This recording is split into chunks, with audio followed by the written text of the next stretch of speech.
Hola chicos, ¿cómo están? Espero que se encuentren súper bien. Yo soy Lisbeth y el día de hoy tendremos un nuevo caso, específicamente nuestro 9º episodio de Mujeres Peligrosas. Y si esta es la primera vez que estás visitando mi canal, pues bienvenido.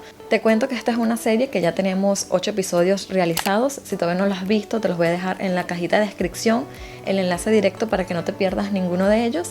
Y pues el tema de hoy nos va a dejar así como con una intriga, un misterio, porque realmente no se sabe si esta mujer realmente fue una asesina o no. Pero bueno, si la buscamos en la historia, ella fue catalogada como una asesina en serie y pues eso es lo interesante de este caso. Así que sin más nada que decir, comencemos.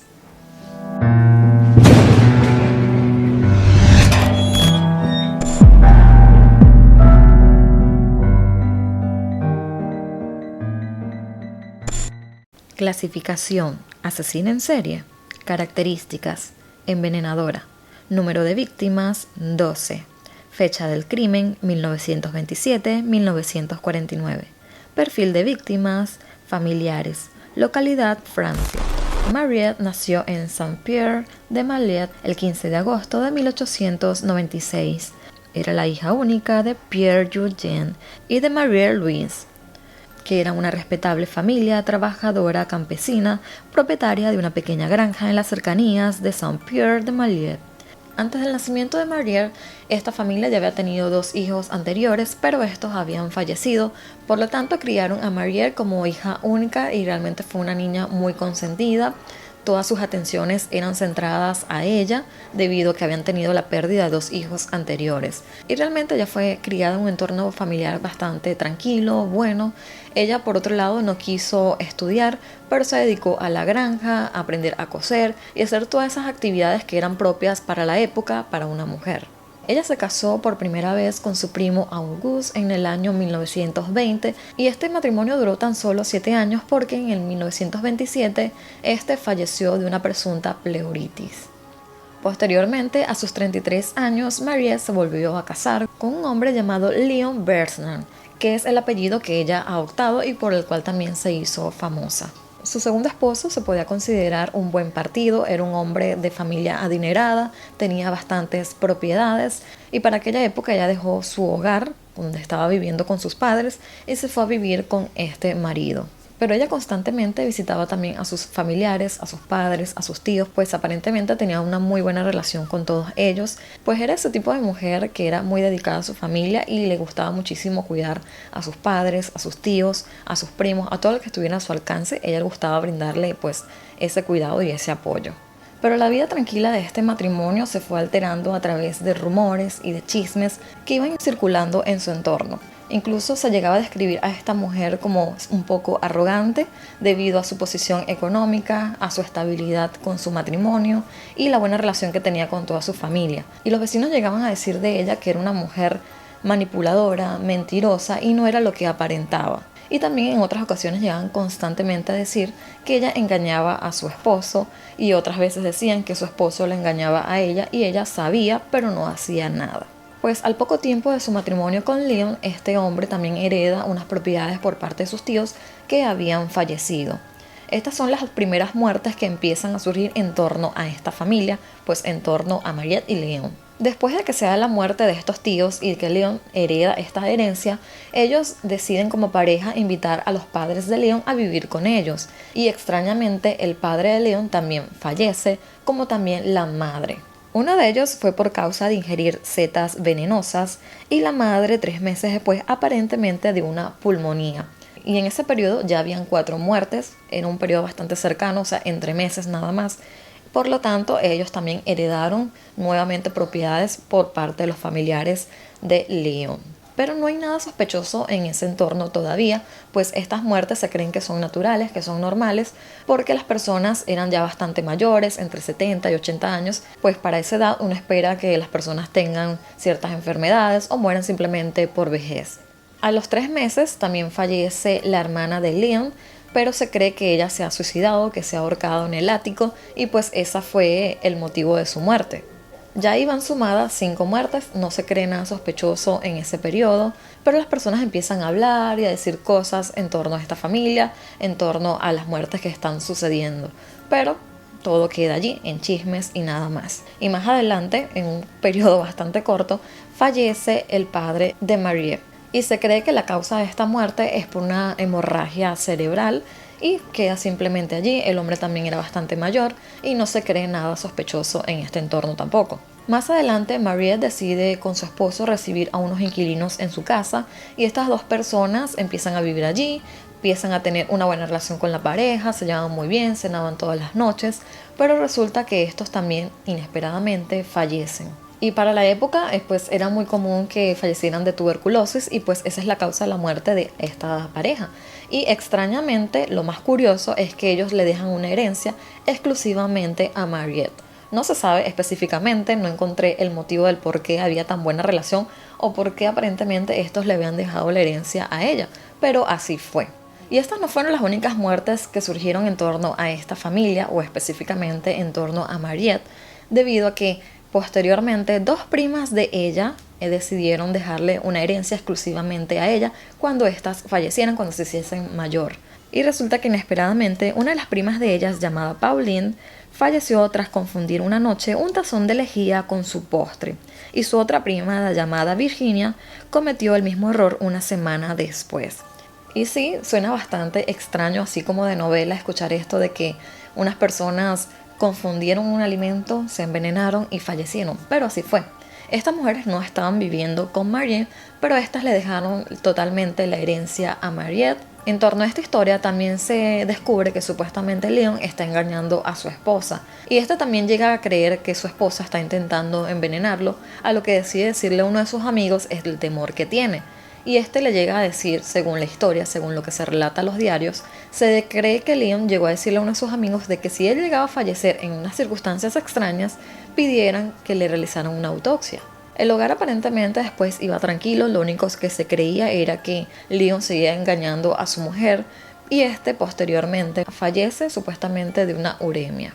Después de que se dan todas estas muertes seguidas una tras otra, mes tras mes, empiezan a sospechar muchísimo en Mariette, debido a que ella era la única que seguía con vida y esta había heredado muchísimas propiedades de todas estas personas que iban falleciendo.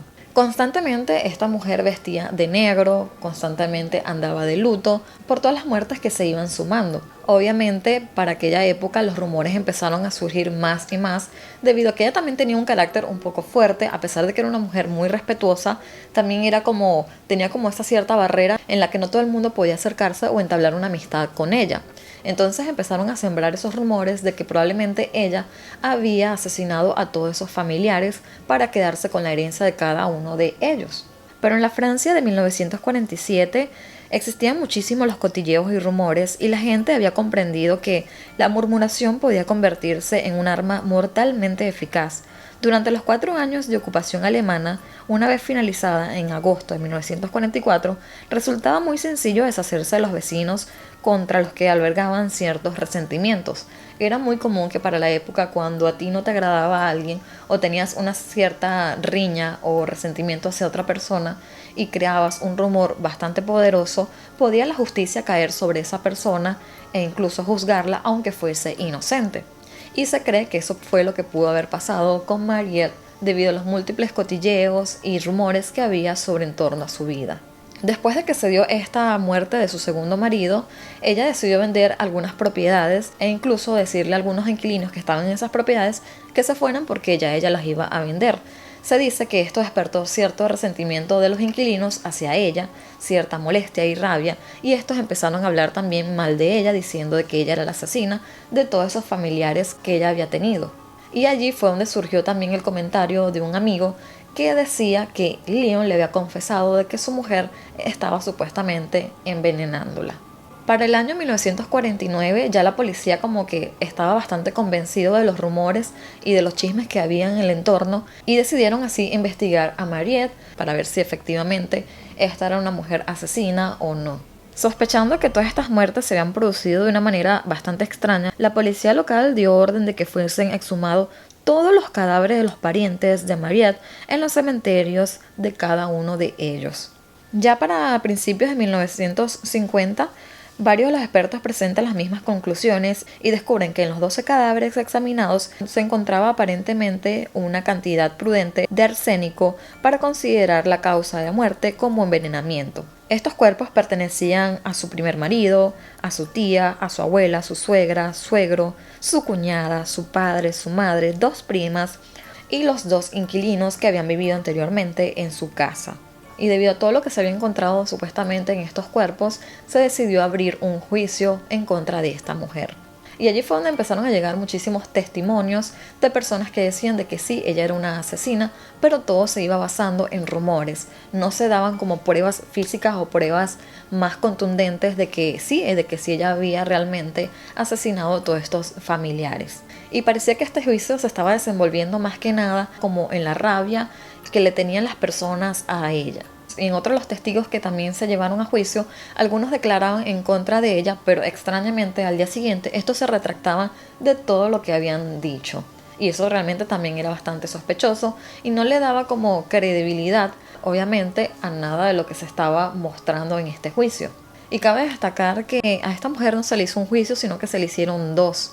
Y en estos 2 juicios tardaron aproximadamente 10 años mientras se hacían las averiguaciones, mientras se iban a audiencias, o no sé si en esa época se le decía así como audiencias, pero sí constantemente llevaban personas para que testificaran, supuestamente mostraran pruebas, pero ninguna de estas pudieron ser verificadas. Y fue allí justamente donde los abogados de ella fueron bastante astutos y empezaron a, de cierta manera, desestimar las pruebas que se habían mostrado. Y ellos empezaron a demostrar que los exámenes que se habían realizado en estos cadáveres no estaban muy claros. En una parte de los informes decían que en los cuerpos se habían encontrado como 30 miligramos de arsénico, pero en otra parte decían que era gramos.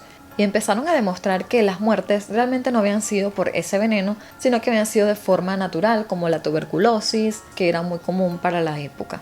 Por otro lado, cuando a ella le tocaba dar sus declaraciones, se mostraba como una mujer bastante fuerte, pero a la vez muy sensible, y constantemente estaba sollozando, llorando, y ella decía que nadie entendía el dolor que ella estaba teniendo debido a que habían sacado todos los cuerpos de sus familiares y los habían cortado en pedacitos para después inculparla a ella de algo que no había hecho, porque ella en vida se había ocupado de todos ellos tratándola de buena manera, pero esto también quedaba como en tela de juicio. Había personas que le creían y otras personas que no. Más adelante, debido a que ellos querían realmente encontrar la verdad de lo que había sucedido con los familiares, porque aún seguían creyendo de que ella era culpable, decidieron realizar pues algunas tácticas que no eran nada éticas y profesionales. Los policías decidieron tomar sus propias decisiones sin que el juez los autorizara. Es decir, ellos empezaron a infiltrar a personas para que se hicieran amigos de ella en la celda y ésta así pudiese confesar lo que había hecho. Pero todos estos intentos fallaron debido a que ella nunca confesó nada. Ella constantemente decía que era inocente y nadie pudo ganarse, como quien dice, la amistad de ella para que ella revelara pues lo asesina que era. En este proceso también se llegó a mentir, es decir, llevaron falsos testigos para que dijeran de que sí, ella había cometido todos estos crímenes, de que supuestamente habían encontrado los frascos con arsénico en su hogar y todo eso, para que ella confesara. Pero en esa ocasión tampoco confesó, ella no dijo nada. Y entonces allí fue cuando la prensa empezó a descubrir lo que se estaba haciendo en contra de esta mujer, que empezaron a meter a personas en la cárcel para que se hicieran amigas de ella. Y ahí fue cuando la prensa empezó como a sensibilizarse más en ella y no estar en contra de ella. Y empezaron a decir que la policía, que los jueces se estaban afincando demasiado contra ella, contra una pobre mujer que no había hecho nada. Debido a la fuerte crítica que estaba teniendo la prensa contra este juicio, los abogados aprovecharon lo que estaba sucediendo. Al parecer los restos que se habían examinado fueron etiquetados con falta de rigurosidad absoluta y fue allí cuando los abogados afirmaron de que no había prueba alguna de que el arsénico lo hubiese administrado esta mujer.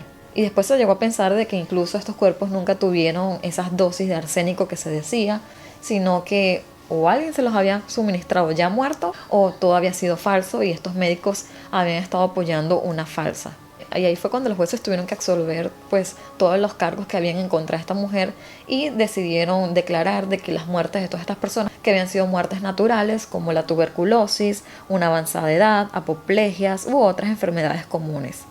Una vez que finalizó el segundo juicio, se llegó a creer de que muchas personas habían abusado de esta mujer, de esta pobre mujer, mientras que otros seguían considerando que esta mujer realmente era una asesina, porque era bastante sospechoso que ella hubiese heredado tantas propiedades y que todas estas personas habían fallecido de una manera tan seguida. Y finalmente, después de 3 aplazamientos, terminó el complicado juicio y ella quedó en libertad por falta de pruebas.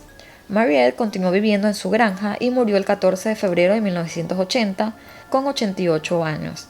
Y lo más loco de este caso es que todo este juicio se basó fue en puros rumores, chismes, cuchicheos, como envidia o rabia de las personas.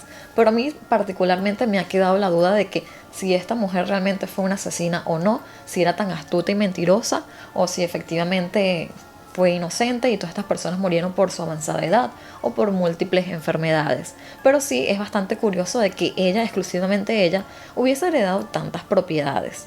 Existe un libro sobre este caso que se llama La envenenadora de Loudon, escrito por los autores Olga Vincent y Dominique Lambarriet, publicado el 11 de agosto del 2016. Y también está una película basada en este caso que se llama La envenenadora de Loudon, dirigida por Christian Faure y protagonizada por Margaret Robin en el papel de Madame Bersman. Esta película fue publicada en el año 2006. Quise buscarles la película y la encontré para poder recomendárselas, pero lamentablemente la película de la única forma que la encontré fue en francés, ni siquiera en inglés. Así que bueno, no sé, el que sepa francés se la dejo por acá abajito para que la vean. Pues ustedes pues me cuentan qué les pareció, porque yo particularmente no la pude entender. Y bueno amigos, así finaliza este caso. Es realmente misterioso, bastante dudoso. No sé, me gustaría que ustedes comenten acá abajito qué piensan, si es realmente inocente o si no lo fue. Y bueno amigos, si les ha gustado este video, no duden de darle un me gusta y de compartirlo con todos sus amigos. Si todavía no se han suscrito a este canal, pues lo invito a que lo hagan, a que se suscriban y que formen parte de esta familia, activando la campanita de notificación para que cada vez que yo suba un nuevo video, ustedes sean los primeros en verlo. Si todavía no me sigues en mis redes sociales, te las dejo acá abajito para que vayas y me sigas y estemos en un mayor contacto. Los quiero muchísimo, yo me despido, nos vemos en un próximo video. Bye bye.